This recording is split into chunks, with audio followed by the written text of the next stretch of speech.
তোর বিয়ে শাদীর বয়স পার হয়ে যাবো, তখন তো কোনো বাবা কোনো ভাই তোর কাছে মায়ের বিয়ে দিব না, বোন বিয়ে দিব না। আর তোর ছোট ভাই নাকি কামটাম করে না, বিয়ে শাদী করে ফেলাইছে। আর কয়দিন পর তোর ছোট ভাই যে বিয়ে করছে না, ওর বউরে তোরে খাওয়াই পেও। দেখ ভাই, এত মজা না করে আমার জন্য একটা মেয়ে দেখ, বিয়েটা করি। ভাই ব্রাদার তোরা ছাড়া আর কে আছে?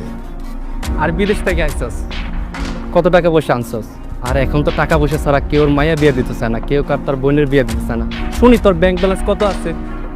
বাইরে বিদেশে গেলেই যে অনেক টাকা ইনকাম করা যায় তা কিন্তু না। এটার জন্য ভালো একটা কাজ পাইতে হয়। আমি তেমন একটা ভালো কাজ পাই না, এই জন্য তেমন একটা টাকাও ইনকাম করতে পারি।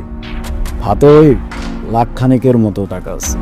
হ্যাঁ দূর বেটা, লাখখানিক টাকা থেকে বিয়ে শাদী করা যায়? ভাবছিলাম আমার ছোট বোনটা তোর কাছে বিয়ে দেবো, তোর লগে আমি চলি টলি, কিন্তু আমার বোনটাকে বিয়ে দিয়ে কি তোর কাছে বিপদে পড়ুম? খাওয়াবি কি আমার বোনটে?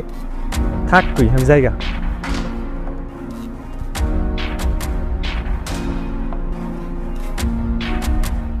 মেয়ের বিয়ে দেওয়ার আগে সবাই এটা দেখতে চায় প্রবাসীর ব্যাংকে কত টাকা জমাস।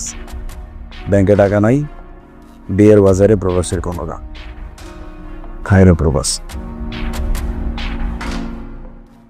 বাবারে, আমার এই বাসা থেকে বের করে দিস না।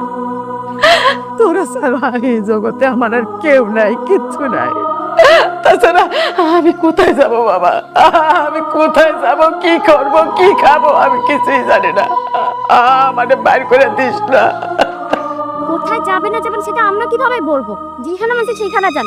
আমার বাবার বাড়ি থেকে টাকা পয়সা আপনাকে ছেলেকে দিছি, সেই টাকাতে ব্যবসা করছে, সংসারে খরচ হয়েছে, আর কি কত কি করবো আপনার জন্য বলেন? তোমার এই বাড়িতে কোনো জায়গায় নেই, বেরো।